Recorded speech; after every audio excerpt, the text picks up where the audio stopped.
So we just finished our visit of the Met, and now we're on our way a bit north, a bit more uptown to go see the Guggenheim Museum. These are the famous steps, I think, that's part of the Gossip Girl show, where they would sit in the corner of the Met. So from the Met Museum, we're still headed up north to the 89th Street, so 4 more blocks up, and that will be where the Guggenheim Museum is. And it was designed by Frank Lloyd Wright, who is also the architect for Falling Water, which we'll hopefully see later this summer.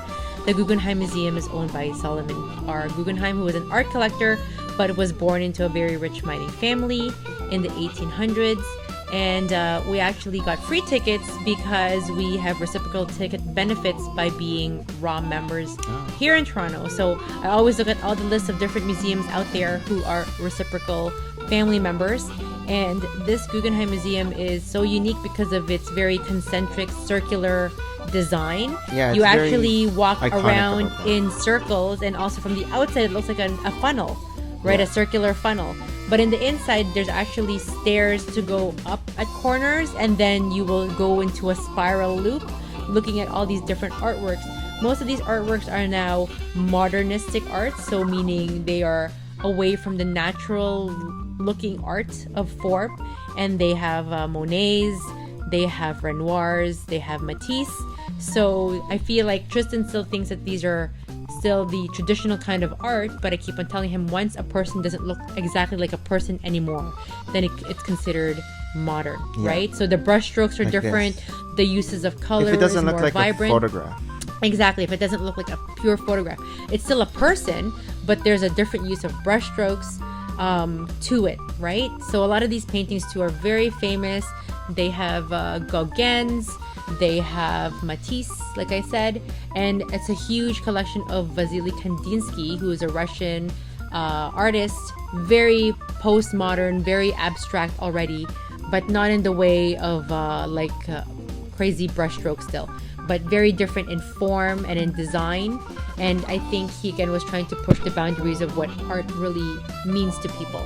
So there's a huge collection of Kandinsky, and then off in certain room corners of this museum, there's actually also smaller exhibits. So one of it was an exhibit about children's artwork during the pandemic. Oh. So parents would give out what their kids were able to make. So now we've left the Guggenheim Museum, and we are walking just a couple blocks south again to visit the Neue Gallery, and it's in a townhouse, an old luxury townhouse, I suppose, and they have a bunch of Gustav Klimt's work there, and it's half price because I think they said that their third floor is closed. Okay, so we're on our way now to the Neue Gallery, just a couple of blocks south of Guggenheim, and it is housed in a beautiful town home here that was bought by Sobarski, who was an art collector philanthropist in the 1990s who thought it was a beautiful place to house 20th century Austrian and German art. But first, we got really hungry, so let's go to the Cafe Sobarski and let's have some traditional Austrian food.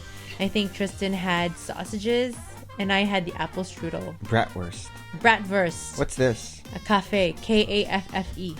Okay. So again, very Austrian. And Tristan is drawing. Yes, I always have him draw in my journal. So I'm like, wherever we are, let's draw the surrounding.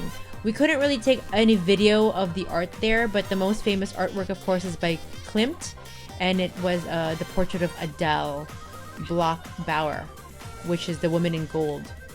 Very famous. But this is a beautiful sweeping spiral staircase of this luxury town home, previous home of a different art collector back in the 1800s. And we were told that we couldn't take any more videos. So we tried to get on a cab just to get down MoMA, down 5th Avenue, but there is apparently a very big festival happening down, parade, that really closed down all of 5th Avenue. So there's a whole lot of traffic everywhere. And now we have to try to hike it down to MoMA before it closes because, hiking. So good thing we had a quick bite at the cafe there, because now we are gunning in our mini marathon towards MoMA, which is south of the park. But we're going down here Fifth Avenue, and everything was really closed off for a previous parade. We are passing all these private residences here, and we are now on the Upper East Side. And a lot of these places are privately owned. We are here at the Waldorf Astoria Hotel, the Plaza, which is at the corner of Central Park here at the southeast corner. Across from it is the Apple Store over to the left. And before, there used to be an FAO Schwartz toy store it's not there anymore. It was closed down, and I I heard a location is moved to Rockefeller. So we didn't quite see that. But Fifth Avenue at this point is very much known to be their Rodeo Drive with all of these big luxury brand stores. Gucci, Louis Vuitton, Tiffany's, Coach, Versace, Bulgari. So lots of these Gucci. very luxurious houses that are shoppers paradise. Oh, they here. used to be houses. Yeah. A lot of them used to be mansions, exactly. Here's so now MoMA. we made to the Museum of Modern Art, also known as MoMA. We only had 45 minutes to go before it closed, and I really wanted to find Starry Night by Vincent van Gogh. So the last time we were here, we didn't get a chance to buy tickets. The tickets are fun. Again, these are now modern arts, meaning that the structure, the concepts are a bit more different than just natural painting. And we are going to the 4th floor. I had to ask somebody, where are we going to go? Because I wanted to just find it. But in the meantime, we were passing artworks by Pollock. We're passing artworks by Picasso.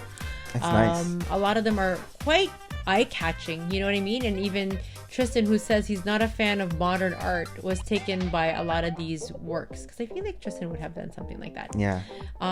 This was just different panels, but I feel like, again, they're very powerful artworks. That's by Picasso when he was moving into his Cubist movement. This is a very famous work of Picasso as well. He was delving into his gray-white kind of phase. There's a bunch of his drawings. He was a very This looks like something drawing. Tristan would make. I agree. What was this called again? I always try to I don't know some of these artists. Peter Bloom. And so I always try to... Oh, and I love Rousseau. Rousseau is one of those surrealistic artists. He actually didn't start painting until he was in his 40s. He was a banker. Oh. And then he died penniless because he became an artist. But his work... This is so popular by Picasso. I can't remember. Stop. It looks like a Picasso. It looks like a Picasso. And there's Starry Night by Vincent van Gogh. Well, you can get that close. So iconic. We're so close. There's just string on the ground. But it was smaller than I thought it would be. Like the Mona Lisa. Yeah, and Tristan said it was bigger than what he expected. Because he knew the dimension in his head, right? Because any artwork will always have the media. I'm surprised you can get so close. Oh, you can get so close. And it wasn't behind any plexiglass. But it was, again, a very large museum. It had 5 stories. It had also an outdoor backyard where they had sculptures. But we just tried to maximize the time that we had there. What's at this that point. on the floor? Just different installations. This was the place of gunk, plop, something like that. So things are like streaming down. I can't remember what the installation was. I tried to take a photo of it. New monuments where it's like gross stuff. It looks like gunk. Right? So it's like melting things. But again, the way that art has evolved isn't necessarily just a picture or something that's a scene from a setting. It's now how it makes the viewer feel, right? So you have something like this. It brings out some sort of emotion. It's something that people just stare at it. And go and wonder why, right? But you had very popular works here by also Pollock, who was very popular because he would throw paint at the wall. And that was part of his, and part of it was movement, right? Like when you throw paint, there's a movement, you're projecting it into and so a lot of these artists were more expressive artists than anything there. That's a huge, this one coming up, very popular Pollock it looks artwork. Cool. And it's on canvas, but it's not a framed canvas. And he would dance around his artworks. He would actually have brushes, and he would whip the paint so you could see so the one energy. Coming up, red. So this, I can't remember who the artist was. Is it just the lines? Yeah, so you go from crazy chaotic art where you can feel the energy to something more serene. Black. But it's actually very difficult to create a very straight line within a panel, right? What's this? This one is Andy Warhol, very popular for pop art. He had an exhibit here earlier, and he did all Campbell soup. He was very big on print screening. It's like an army. And so he had all the Campbell soups. Then we went to the store MoMA because, again, nothing beats The gift shop. a museum gift shop. They have like the coolest things to see, if not to buy. And then, you know, their book collection. Did you get anything? Tristan got a couple of sketchbooks that were on clearance, so that was a good deal. So now you're outside? And then here we're back going down 5th Avenue because Tristan wanted to go back to that bookstore from yesterday, Oh, yeah. Kuya. Yes. And so there was a couple of things that he saw the day before. I thought it was closed because when I checked Google hours, Sunday was supposed to be closed, but somehow he found on another website that was open till 7:30. Okay. So the whole afternoon he said, don't forget we have to go here. I'm like, it's open till 7:30. All the museums close at 5:30 or 6. That we actually have a lot of time to get there. But by this time, our feet were just done for. So this is it. Yep. So you're back. This is me going to the basement. Like I said, it's full of Asian stationery. Yeah, I didn't go to the basement. You know, as a little girl, I still do. I still collect a lot of stationery stuff. I do a lot of journaling. I get giddy when I see stickers, believe it or not, or even just stationery items. Sort of, but a lot of these two are just Japanese books that I couldn't understand. And what's this? More stationery stuff. Oh, it is. I saw a cat. Stickers, bookmarks, Bags. pens, cases. I got Mason a few gel pens that are different colors because we enjoy doodling so much. But they weren't super Oh, cheap. this is where you got Mason's. Yeah, sketch so pad. those pens that I got were like just $2. And this is the Hamilton store.